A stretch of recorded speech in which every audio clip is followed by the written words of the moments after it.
News navigation में आप सभी का स्वागत है।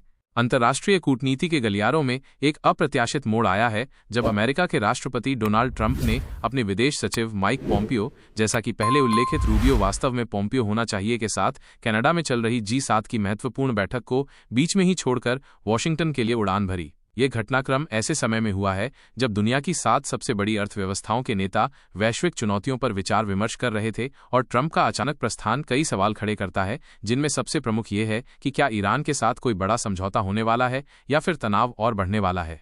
कनाडा से लौटते वक्त राष्ट्रपति ट्रंप ने अपने आधिकारिक विमान एयरफोर्स 1 में पत्रकारों से संक्षिप्त बातचीत की। इस दौरान उन्होंने स्पष्ट रूप से कहा कि उनका इरादा ईरान के साथ किसी भी प्रकार के सीज फायर पर सहमत होने का नहीं है, बल्कि ट्रंप ने अपनी कठोर लाइन को दोहराते हुए कहा कि वो अब इस मामले को जड़ से खत्म करना चाहते हैं। इस लक्ष्य को प्राप्त करने के लिए उन्होंने जोर देकर कहा कि ईरान को अपने परमाणु कार्यक्रम को पूरी तरह से और हमेशा के लिए छोड़ना होगा। यह बयान उस पृष्ठभूमि में महत्वपूर्ण है जब ईरान पर अपने परमाणु एम्बिशंस को आगे बढ़ाने के आरोप लगते रहे हैं, जबकि तेहरान हमेशा कहता रहा है कि उसका कार्यक्रम शांतिपूर्ण उद्देश्यों के लिए है।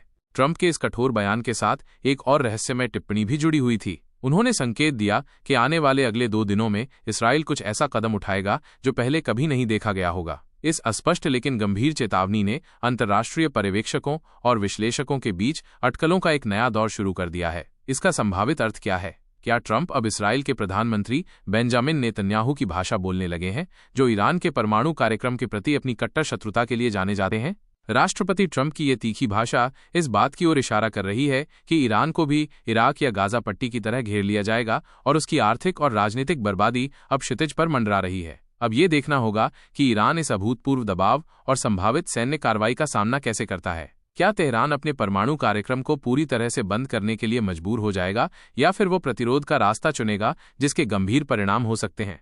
इस जटिल भू राजनीतिक परिदृश्य की विभिन्न कड़ियों को जोड़ते हुए हमने ये विस्तृत विश्लेषण तैयार किया है। इसका उद्देश्य न केवल आपको हालिया घटनाक्रमों से अवगत कराना है, बल्कि वैश्विक नेताओं के अक्सर दिखाई देने वाले दोहरेपन को भी उजागर करना है। इसके साथ ही हम ईरान की अपनी आंतरिक कमजोरियों और संभावित क्षमताओं और इसराइल की अपनी दृढ़ता और रणनीतियों पर भी गहराई से विचार करेंगे।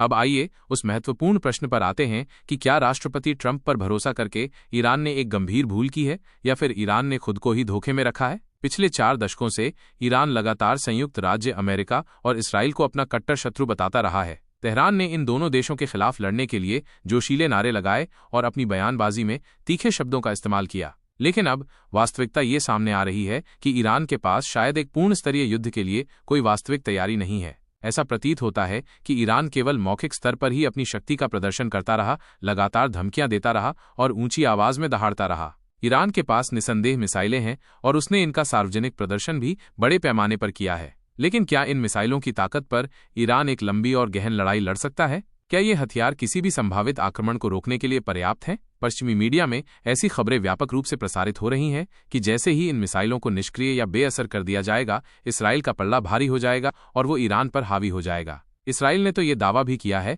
कि उसने हालिया हमलों में ईरान की 1/3 मिसाइलों को नष्ट कर दिया है। ये ध्यान रखना महत्वपूर्ण है कि ये सभी दावे अभी तक अपुष्ट हैं और इन्हें स्वतंत्र रूप से सत्यापित नहीं किया गया है। अभी तक के हमलों के बाद जो स्थिति सामने आई है, उससे यह स्पष्ट हो गया है कि ईरान के पास एक मजबूत और आधुनिक वायुसेना का अभाव है। उसके पास पश्चिमी देशों के समकक्ष आधुनिक फाइटर प्लेन नहीं है, और टैंकों की संख्या और गुणवत्ता भी शायद उतनी प्रभावशाली नहीं है जितना कि उसके विरोधियों के पास है। कम से कम पश्चिमी मीडिया में ईरान की सैन्य क्षमता को इसी तरह से पेश किया जा रहा है।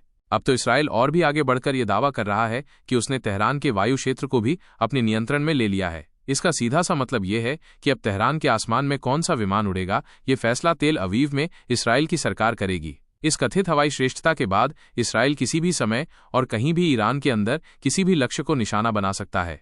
राष्ट्रपति ट्रंप के हालिया बयानों में और भी चिंताजनक पहलू सामने आए हैं। उन्होंने अप्रत्याशित रूप से तेहरान के लोगों से राजधानी छोड़ने का आग्रह किया है। एक तरह से ट्रंप 1 करोड़ की आबादी वाले महानगर को खाली करने का आदेश दे रहे हैं। यह आश्चर्यजनक रूप से उस रणनीति के समान है जिसे इसराइल अक्सर गाजा पट्टी में इस्तेमाल करता रहा है। इसराइली सेना अक्सर हवाई हमले से पहले नोटिस जारी करके गाजा के कुछ इलाकों को खाली करने की घोषणा करती थी, और उसके तुरंत बाद उन क्षेत्रों पर भीषण बमबारी की जाती थी, जिससे भारी तबाही होती थी और नागरिकों की जान जाती थी। नागरिकों को चेतावनी देने के नाम पर केवल एक औपचारिक घोषणा कर दी जाती थी। लेकिन जमीनी हकीकत यह थी कि हमलों में अक्सर आम नागरिक ही शिकार होते थे, जिन्हें अपने ही शहरों में शरणार्थी बनने के लिए मजबूर कर दिया जाता था। अब इस परिदृश्य में ट्रंप और नेतन्याहू की साझा बोली और रणनीति को ध्यान से देखें। दूसरी ओर ईरान की जोशीली दहाड़ और उसकी अंतर्निहित कमजोरी भी स्पष्ट रूप से दिखाई दे रही है। तेहरान एक विशाल शहर है जिसमें न्यूयॉर्क शहर के बराबर आबादी रहती है। राष्ट्रपति ट्रंप ऐसे एक विशाल आबादी वाले शहर के निवासियों को कहीं और भाग जाने की बात कर रहे हैं, जबकि वो इसराइल से किसी भी प्रकार की संयम बरतने की अपील नहीं कर रहे हैं। इसराइल की पूरी आबादी लगभग 1 करोड़ के आसपास ही है और उसके लिए तेहरान की इतनी बड़ी आबादी को भागने की बात कहना अपने आप में एक विरोधाभास है। पश्चिमी मीडिया के अखबारों का कवरेज इस पूरे मामले में एक महत्वपूर्ण भूमिका निभा रहा है। उनके संवाददाता इन संघर्षग्रस्त इलाकों में मौजूद हैं और वहां से अपनी रिपोर्टें भेज रहे हैं, लेकिन उनके कवरेज को भी गहरी छानबीन और सावधानी के साथ देखने की आवश्यकता है। कुछ पश्चिमी अखबारों में ईरान को एक शक्तिशाली राष्ट्र के रूप में चित्रित किया गया है और राष्ट्रपति ट्रंप की नीतियों पर सवाल उठाए जा रहे हैं। साथ ही अमेरिका की भूमिका की भी आलोचना की जा रही है। हालांकि कई अन्य प्रमुख मीडिया आउटलेट्स में सारी रिपोर्टिंग इसराइल के दृष्टिकोण से लिखी जा रही है। इन रिपोर्ट्स में दावा किया जा रहा है कि इसराइली हमलों ने ईरान को बुरी तरह से तबाह कर दिया है। वहां बिजली और पानी की आपूर्ति पूरी तरह से ठप हो गई है और तेहरान से लाखों लोग डर के मारे भाग रहे हैं। इसके विपरीत हमें इसराइल के अंदर की स्थिति के बारे में बहुत कम जानकारी मिलती है। वहां की आम जनता किस तरह के मानसिक तनाव और भय में जी रही है, इसके बारे में लगभग कोई खबर नहीं है। यहां तक कि जब इसराइल ने ईरान के एक टेलीविजन चैनल पर हमला किया तो पश्चिमी मीडिया ने इस गंभीर घटना पर आश्चर्यजनक रूप से चुप्पी साध ली। ये देखना दिलचस्प होगा कि क्या ईरान पश्चिमी मीडिया और उसके जानकारों की स्थापित थ्योरी को गलत साबित करने की स्थिति में है या नहीं। पश्चिमी मीडिया के पन्नों पर ईरान को अक्सर एक ऐसे देश के रूप में दर्शाया जाता है जिसे आसानी से कुचला जा सकता है, और ईरान की वास्तविक ताकत और क्षमताओं को बताने वाला मीडिया शायद बहुत कम है। ईरान की सरकारी मीडिया एजेंसियों में भी वो दम और प्रभाव नजर नहीं आता जो शायद इस स्थिति में अपेक्षित था। हालांकि भारत के एक प्रमुख अखबार द हिंदू ने अपने संपादकीय में इसराइल को एक रोग नेशन यानी उदंड राष्ट्र करार दिया है, जिसके गैरकानूनी कार्यों से पूरे क्षेत्र में शांति और स्थिरता खतरे में पड़ रही है। इन सब जटिलताओं के बीच जब राष्ट्रपति ट्रंप G7 की बैठक को बीच में छोड़कर वॉशिंगटन के लिए रवाना हो रहे थे तो उन्होंने एक महत्वपूर्ण बयान दिया। उन्होंने कहा कि वो यानी ईरान के साथ एक डील करना चाहते हैं। उन्होंने ये भी कहा कि जैसे ही वो यहां से निकलेंगे वो कुछ भी कर सकते हैं, मगर उन्हें अभी यहां से जाना होगा। ट्रंप की एक विशिष्टता यह है कि वो अक्सर अन्य देशों के प्रमुखों के साथ इस तरह से बात करते हैं जैसे वे उनके अधीनस्थ हों। कनाडा से रवाना होते ही उन्होंने अपने सोशल मीडिया प्लेटफॉर्म ट्रूथ पर फ्रांस के राष्ट्रपति इमैनुअल मैक्रों को सार्वजनिक रूप से फटकार लगा दी। ट्रंप ने कहा कि प्रचार के भूखे मैक्रों ने यह दावा किया है कि ट्रंप G7 की बैठक से इसलिए निकले हैं क्योंकि वो ईरान और इसराइल के बीच एक डील कराने जा रहे हैं। ट्रंप ने इसे पूरी तरह से गलत बताया और कहा कि मैक्रों को इस बारे में कुछ भी नहीं पता कि वो वॉशिंगटन के लिए क्यों रवाना हुए हैं। उन्होंने ये भी स्पष्ट किया कि उनके इस कदम का सीज फायर से कोई लेना देना नहीं है, बल्कि उससे भी बड़ा कुछ होने वाला है। ट्रंप ने कटाक्ष करते हुए कहा कि मैक्रों या तो जानबूझकर ऐसा करते हैं या फिर हमेशा गलत जानकारी देते हैं। दरअसल मैक्रों ने एक बयान दिया था जिसमें उन्होंने कहा था कि राष्ट्रपति ट्रंप ने ईरान के साथ सीज फायर का प्रस्ताव रखा है और अगर ऐसा होता है तो फ्रांस इसका समर्थन करेगा। ट्रंप का मानना है कि ईरान में शासन परिवर्तन एक रणनीतिक भूल होगी और इसी संदर्भ में उन्होंने मैक्रों को सार्वजनिक रूप से फटकार लगाई। अगर सीज फायर के लिए ट्रंप वॉशिंगटन नहीं गए हैं तो फिर वो कौन सी बड़ी घटना हो सकती है जिसकी ओर वो इशारा कर रहे हैं? क्या संयुक्त राज्य अमेरिका ईरान पर एक बड़ा हमला करने की तैयारी कर रहा है? ईरान तो पहले से ही ये मानता रहा है कि हालिया हमलों में अमेरिका भी सक्रिय रूप से शामिल है। क्या अमेरिका और इसराइल को अब ये लगने लगा है कि ईरान को लेकर उन्होंने जो भी योजना बनाई है वो अब अंतिम रूप लेने जा रही है? क्या ईरान अब पूरी तरह से उनके नियंत्रण में आ जाएगा और मध्य पूर्व की कमान इसराइल को सौंपकर अमेरिका शांति से ताइवान पर ध्यान केंद्रित कर सकेगा? इस परिदृश्य में पूरे मध्य पूर्व क्षेत्र से अमेरिका के लिए कई दशकों तक चुनौतियां समाप्त हो जाएंगी। राष्ट्रपति ट्रंप के बयानों में अक्सर विरोधाभास और दोहराव देखने को मिलता है, लेकिन इससे उन्हें शायद कोई फर्क नहीं पड़ता। पत्रकार मेहदी हसन ने ट्रंप का एक पुराना ट्वीट खोज निकाला है जो 17 सितंबर 2013 का है। इस ट्वीट में ट्रंप ने भविष्यवाणी की थी कि अपनी इज्जत बचाने के लिए एक दिन बराक ओबामा ईरान पर हमला करेंगे। विडंबना देखिए, अब वही ट्रंप ईरान पर अब तक के सबसे निर्णायक हमले में भागीदारी करते हुए नजर आ रहे हैं। ट्रंप ने कभी इस बात पर कोई टिप्पणी नहीं की कि इसराइल ने बातचीत में शामिल ईरानी अधिकारियों को क्यों मारा या फिर बातचीत और डील का इंतजार क्यों नहीं किया। ट्रंप डील फेल होने का कोई भी आरोप इसराइल पर नहीं लगाते हैं, जबकि ईरान बार बार ये आरोप लगा रहा है कि इसराइल इसी डील के विरोध में था और इसलिए उसने हमला किया और डील में शामिल प्रमुख वैज्ञानिकों की हत्या कर दी। ये भी आरोप लगाया जा रहा है कि ट्रंप ने ईरान को जानबूझकर उलझाए रखा ताकि इसराइल पीछे से हमला कर सके। अब आगे कोई भी देश या नेता ट्रंप पर भरोसा करने से पहले शायद 10 बार सोचेगा। लेकिन ये सवाल ईरान से भी पूछा जाना चाहिए कि ईरान ने अमेरिका पर क्यों भरोसा किया, जबकि इसराइल और अमेरिका के बीच इतनी गहरी और मजबूत दोस्ती जगजाहिर है। और सबसे महत्वपूर्ण सवाल यह है कि अपनी सुरक्षा सुनिश्चित करने के लिए ईरान ने परमाणु बम क्यों नहीं बनाया या फिर अन्य महत्वपूर्ण हथियार क्यों नहीं जुटाए। परमाणु बम की बात करें तो ट्रंप प्रशासन ने जिन्हें राष्ट्रीय खुफिया निदेशक नियुक्त किया था, तुलसी गबार्ड, उन्होंने सार्वजनिक रूप से कहा है कि ईरान ने कोई परमाणु बम नहीं बनाया है। इसके बावजूद ईरान के परमाणु ठिकानों को नष्ट किए जाने की बात लगातार हो रही है। तो आखिर अमेरिका ईरान की किस परमाणु क्षमता को नष्ट कर देगा? ईरान के विदेश मंत्री मोहम्मद जवाद जरीफ, जैसा कि पहले अरागची उल्लेखित है, सही नाम जरीफ है, ने कहा है कि ईरान ऐसी किसी भी डील के लिए तैयार है जो उसे परमाणु हथियार हासिल करने से रोके, बशर्ते कि वो इस युद्ध को खत्म करे। हालांकि उन्होंने यह भी स्पष्ट किया कि ईरान ऐसी किसी भी डील को अस्वीकार कर देगा जो परमाणु क्षमताओं पर, उसके वैध अधिकारों पर किसी भी प्रकार का अनुचित अंकुश लगाएगी। बम के मुद्दे पर ईरान और इसराइल के नजरिए को समझना बहुत जरूरी है। क्या ईरान ने वास्तव में परमाणु बम बना लिया है? किसी भी स्वतंत्र स्रोत ने अभी तक इसकी पुष्टि नहीं की है। क्या ईरान परमाणु बम बनाने की क्षमता रखता है? ईरान लगातार इससे इनकार करता रहा है। यहां तक कि अमेरिका में भी कई विशेषज्ञ और अधिकारी ये नहीं मानते कि ईरान ने परमाणु बम बनाया है। लेकिन अब राष्ट्रपति ट्रंप अचानक से कहने लगे हैं कि उन्हें इस बात की परवाह नहीं है कि ईरान क्या कहता है, लेकिन ईरान परमाणु बम बनाने के बेहद करीब है। ऐसा प्रतीत होता है कि इराक युद्ध के दौरान सामूहिक विनाश के हथियारों के बारे में फैलाई गई झूठी सूचनाओं की तरह एक और झूठ को गले लगाने का फैसला कर लिया गया है। ट्रंप की ये नई बयानबाजी दर्शाती है कि वो परमाणु बम बनाने और ईरान के साथ संभावित डील को लेकर लगातार अपनी लाइन बदल रहे हैं और अब पूरी तरह से इसराइल के दृष्टिकोण पर आ गए हैं। बम से जुड़ा एक और महत्वपूर्ण मसला ये है कि क्या राष्ट्रपति ट्रंप ईरान पर यह दबाव डाल सकते हैं कि वो नागरिक इस्तेमाल के लिए भी यूरेनियम का संवर्धन न करे? ईरान का कहना है कि यूरेनियम का संवर्धन करना उसका संप्रभु अधिकार है और परमाणु ऊर्जा का शांतिपूर्ण उद्देश्यों के लिए विकास करना उसका हक है। ईरान इस मुद्दे पर आत्मसमर्पण नहीं करेगा और नागरिक इस्तेमाल के लिए संवर्धन की बात पर दृढ़ता से अड़ा रहेगा। अब जबकि ईरान को ये लगने लगा है कि हालिया हमलों में अमेरिका भी सक्रिय रूप से शामिल है,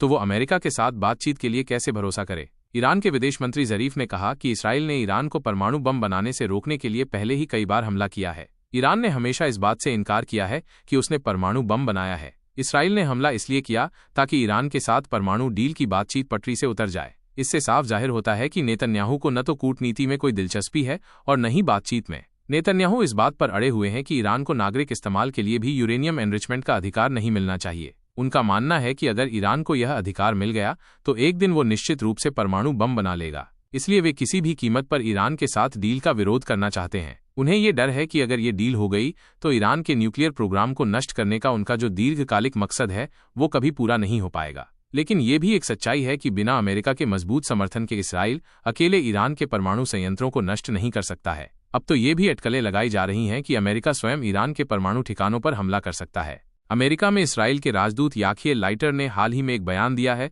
जिसमें उन्होंने कहा है कि संयुक्त राज्य अमेरिका ही एकमात्र ऐसा देश है जिसके पास वो सैन्य क्षमता है जिससे ईरान के फोर्डो परमाणु ठिकानों तक भी बम पहुंचाया जा सकता है। इस बयान से एक और महत्वपूर्ण अर्थ निकलता है, वो ये है कि इसराइल ने पहले दिन जो ये दावा किया था कि उसने ईरान के परमाणु ठिकानों को नष्ट कर दिया है वो पूरी तरह से सही नहीं है। इस राजदूत ने यहां तक कह दिया है कि गुरुवार यानी 19 जून की रात को एक ऐसा भीषण हमला होगा जिसके सामने लेबनान में 2006 में हुई बमबारी भी साधारण लगेगी। इसराइल का लक्ष्य केवल ईरान को परमाणु बम बनाने से रोकना ही नहीं है, बल्कि वहां सत्ता परिवर्तन भी करना है। परमाणु क्षमता को नष्ट करने के साथ साथ नेतन्याहू अब खुलकर ईरान में सत्ता परिवर्तन और वहां के सर्वोच्च नेता अयातुल्ला अली खामेनी की हत्या की बात करने लगे हैं। उनका दावा है कि खामेनी की मौत से ये संकट हल हो जाएगा, बल्कि और बढ़ेगा नहीं। ऐसा लगता है कि दुनिया अब इराक के सद्दाम हुसैन और लीबिया के मुअम्मर गद्दाफी की तरह खामेनी का भी वही हाल देखने जा रही है। और यही नहीं, अरब देशों की एक बार फिर से रहस्यमय चुप्पी और अप्रत्यक्ष भागीदारी भी देखने को मिलेगी। ईरान के सर्वोच्च धार्मिक नेता और शिया धर्म गुरु की हत्या की बात खुलेआम एक देश के प्रधानमंत्री द्वारा की जा रही है। ईरान ने मुस्लिम देशों की एकता उम्मत बनाने की कई बार कोशिश की और शिया और सुन्नी मुसलमानों को एकजुट करने के नारे भी लगाए, लेकिन आज जब उस पर संकट आया है तो मुस्लिम देश भी उसके साथ खड़े नजर नहीं आते हैं। हाल के वर्षों में इसराइल के प्रधानमंत्री नेतन्याहू ने ईरान के पूर्व शाह मोहम्मद रजा पहलवी के बेटे से मुलाकात की है। 2023 में दोनों के बीच वॉशिंगटन डीसी के पास हुई ये मुलाकात काफी महत्वपूर्ण मानी जाती है। शाह के बेटे, जो अब अमेरिका में निर्वासन में रह रहे हैं, ने एक बयान जारी करते हुए अयातुल्ला खामेनी पर ईरान को एक विनाशकारी युद्ध में खींचने का आरोप लगाया है। उन्होंने कहा है कि ईरान की वर्तमान सरकार कमजोर और अंदरूनी तौर पर बिखरी हुई है। उन्होंने ये भी भविष्यवाणी की कि ये सरकार जल्द ही गिर सकती है। शाह के बेटे ने ईरान के लोगों से अपील करते हुए कहा कि ईरान आपका है और आपको इसे वापस लेना होगा। मैं आपके साथ हूं, मजबूती से बने रहिए, हम निश्चित रूप से जीतेंगे। उन्होंने ईरान की सेना, पुलिस और अन्य सुरक्षा बलों से आग्रह किया कि वे वर्तमान शासन को तोड़ दें। अंतर्राष्ट्रीय समुदाय से अपील करते हुए उन्होंने कहा कि इस मरते हुए आतंकी शासन को फिर से कोई जीवनदान न दें। अमेरिका में बैठकर पूर्व शाह के बेटे ने ईरानी सेना से विद्रोह करने का आह्वान किया है। इससे ये अंदाजा लगाना मुश्किल नहीं है कि ईरान में सत्ता परिवर्तन की इस पूरी योजना में संयुक्त राज्य अमेरिका भी पर्दे के पीछे से शामिल है। इसराइल का आत्मरक्षा का अधिकार एक अद्भुत अवधारणा है। इस अधिकार के तहत ऐसा लगता है कि इसराइल के पड़ोस में जो भी सरकारें होंगी वे सभी इसराइल की मर्जी और इच्छा के अनुसार चलेंगी। ये समझ से परे है कि किस अंतर्राष्ट्रीय कानून के तहत इस प्रकार के आत्मरक्षा के अधिकार को किसी देश द्वारा अतिक्रमण का अधिकार नहीं माना जाता है। शायद जब दुनिया में विवेक समाप्त हो जाता है तभी अतिक्रमण को आत्मरक्षा का अधिकार घोषित किया जा सकता है। इसराइल इस अधिकार के आधार पर ईरान से लेकर खाड़ी के तमाम देशों में ऐसी सरकारों की स्थापना चाहता है जो केवल उसके हितों के लिए काम करें। खाड़ी के कई देशों में पहले से ही अमेरिका और इसराइल समर्थक सरकारों की स्थापना हो चुकी है और उनके साथ विभिन्न प्रकार के सुरक्षा और व्यापारिक करार भी हुए हैं। इसराइल ने इन समझौतों को हमेशा अपने पक्ष में मोड़ा है। अब ईरान में भी एक ऐसी सरकार स्थापित करने की कोशिशें जारी हैं जो अमेरिका की भाषा बोले, सस्ते दामों पर तेल की डील करे और बेचे, अपनी अर्थव्यवस्था को पूरी तरह से खोल दे और अपने तेल के मैदानों को विदेशी कंपनियों के लिए खोल दे। इस प्रकार अमेरिका पूरी तरह से ईरान के बहुमूल्य संसाधनों को हथिया लेगा। मध्य पूर्व के कई जाने माने विश्लेषकों का मानना है कि अगर अब इसराइल रुक गया और ईरान में सत्ता परिवर्तन नहीं हुआ तो ये नेतन्याहू की एक बड़ी हार होगी। 2003 से ही ईरान नेतन्याहू के राजनीतिक एजेंडे के केंद्र में रहा है। इसराइल के पास अपने लक्ष्यों को प्राप्त करने के लिए इस समय से बेहतर मौका शायद कभी नहीं आएगा, इसलिए नेतन्याहू किसी भी हाल में पीछे नहीं हटेंगे।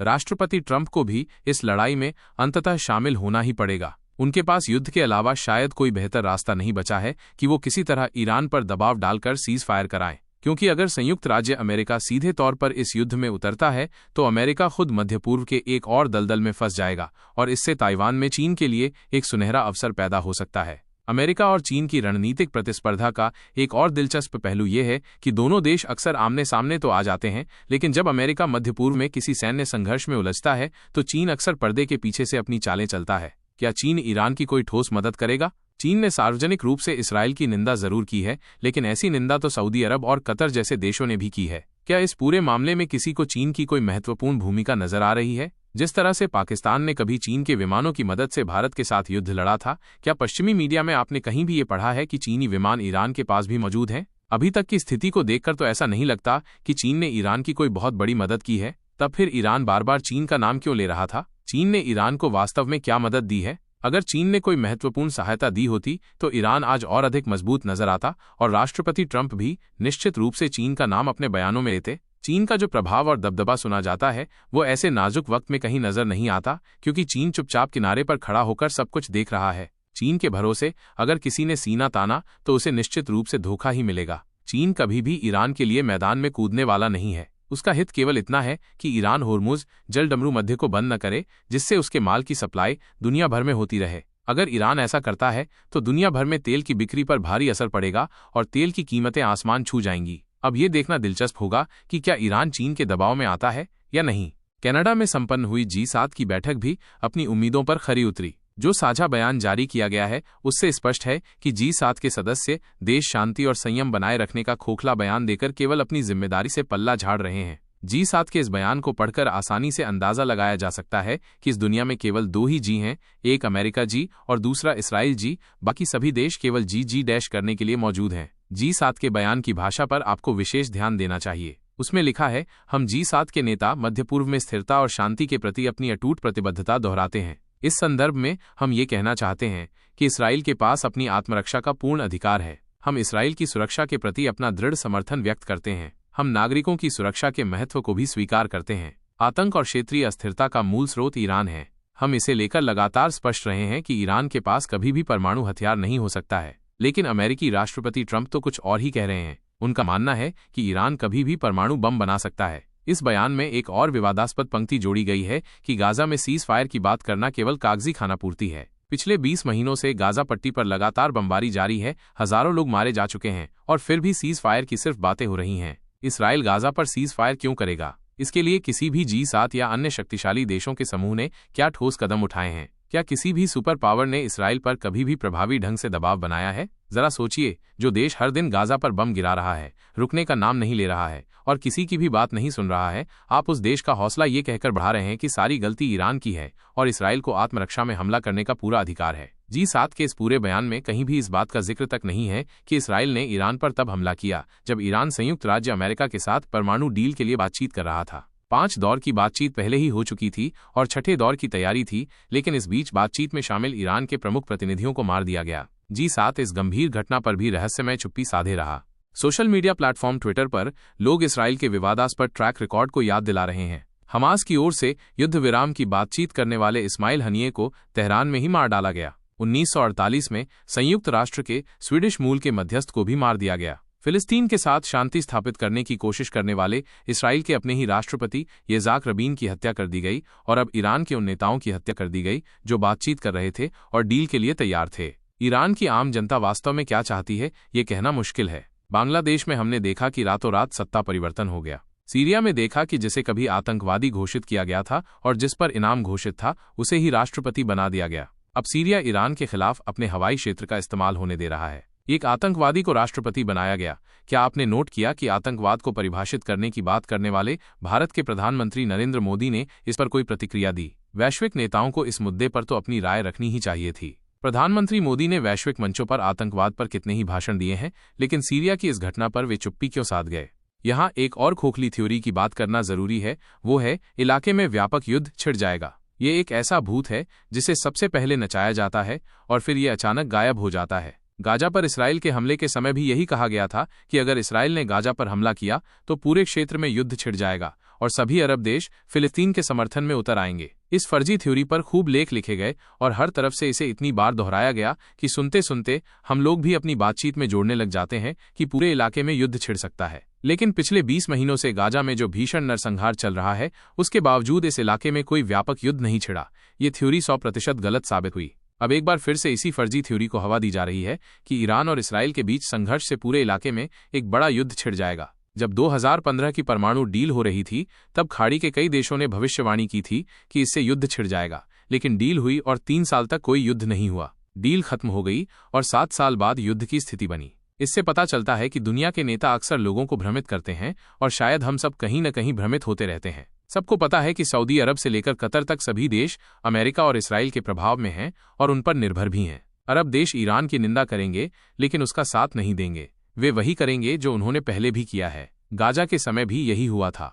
कई सालों की बातचीत के बाद 2015 में ईरान ने P5+1 देशों यानी चीन, फ्रांस, जर्मनी, रूस, ब्रिटेन और अमेरिका के साथ एक ऐतिहासिक परमाणु संधि पर हस्ताक्षर किए, जिसे JCPOA संयुक्त व्यापक कार्रवाई योजना के नाम से जाना जाता है। इस डील के तहत ईरान पर लगे कई अंतर्राष्ट्रीय प्रतिबंधों को हटाने के बदले में उसने अपने परमाणु कार्यक्रम पर कई महत्वपूर्ण अंकुश लगाने पर सहमति व्यक्त की थी। उस समय के अखबारों में खबरें छपती थीं कि सऊदी अरब और इसराइल इस डील का कड़ा विरोध कर रहे हैं। 2016 में जब तत्कालीन अमेरिकी राष्ट्रपति बराक ओबामा सऊदी अरब की यात्रा पर आए, तो उनके स्वागत के लिए किंग अब्दुल्ला हवाई अड्डे पर नहीं गए, ये कहकर कि वो नमाज पढ़ने गए हैं, जबकि वही किंग अब्दुल्ला राष्ट्रपति जॉर्ज W. बुश के स्वागत के लिए हवाई अड्डे तक गए थे और उन्हें अपने फार्म हाउस में भी बुलाया था। बाद में खाड़ी के देशों ने इस डील को स्वीकार तो कर लिया, लेकिन खुलकर कभी इसका स्वागत नहीं किया, क्योंकि इन देशों को ईरान हमेशा से एक खतरे के रूप में लगता रहा है। यही वो डील थी जिसका राष्ट्रपति ट्रंप ने सत्ता में आते ही विरोध करना शुरू कर दिया था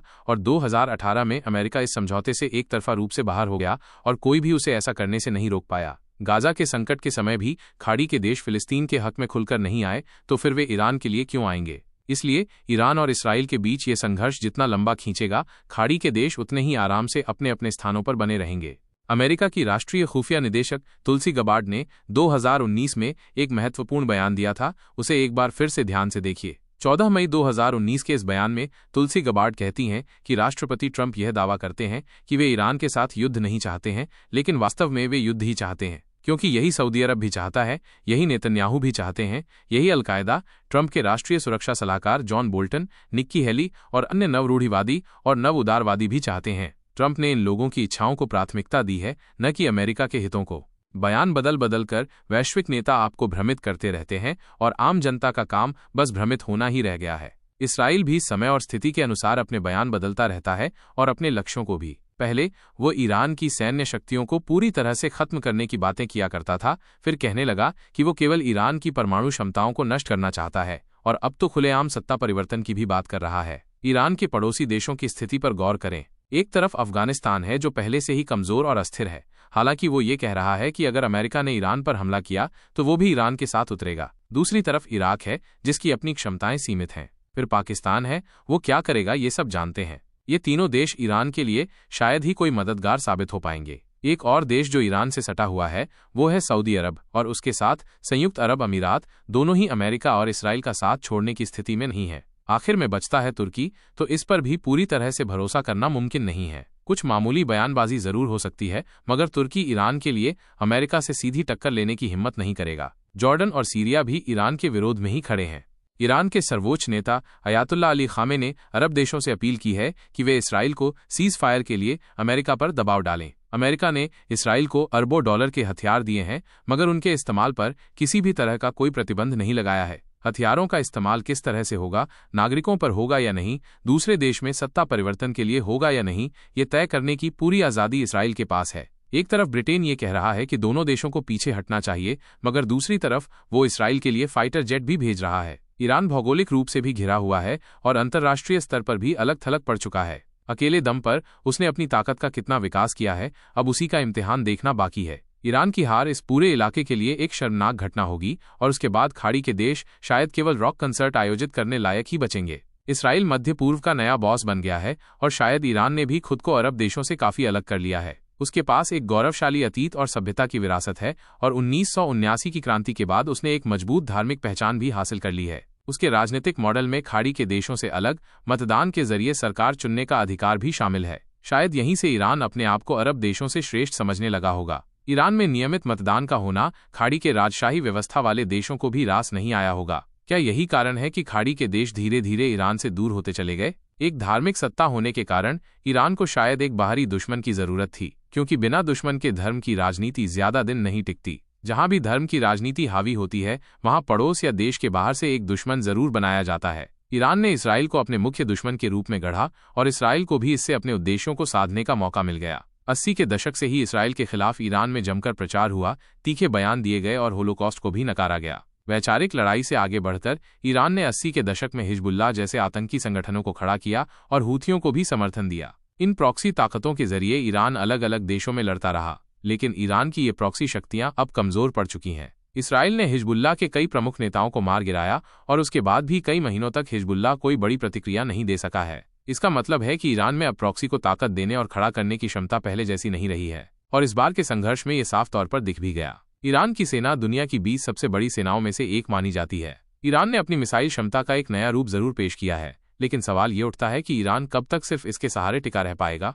9 करोड़ की आबादी वाले देश को मिटा देना आसान नहीं है। हमें ये भी नहीं भूलना चाहिए कि गाजा की आबादी लगभग 20 लाख बताई जाती है, और पिछले 2 सालों से इसराइल उस पर लगातार बमबारी कर रहा है, तब भी वहां के लोग लड़ते ही रहे हैं। बमों से भी, भूख से भी, बीमारियों से भी वे हीरों की तरह लड़ रहे हैं। इसराइल को 2 साल लग गए, और तब भी वो गाजा पर पूरी तरह से नियंत्रण नहीं कर पाया है। भले ही वो बेबस और निहत्थे लोगों पर हथियार और बम गिरा रहा है, लेकिन वो किसी का दिल नहीं जीत पाया है। ईरान में वो कैसे लोगों का दिल जीतेगा? किस हक से वो ये बात कर रहा है कि वहां के लोगों को एक नई सरकार मिलनी चाहिए और रिजीम चेंज होना चाहिए? अंत में तो ये था आज का विश्लेषण। अगर आपको ये वीडियो पसंद आया हो तो इसे लाइक करें, हमारे चैनल न्यूज नेविगेशन को सब्सक्राइब करें और नोटिफिकेशन के लिए बेल आइकन दबाना न भूलें। धन्यवाद।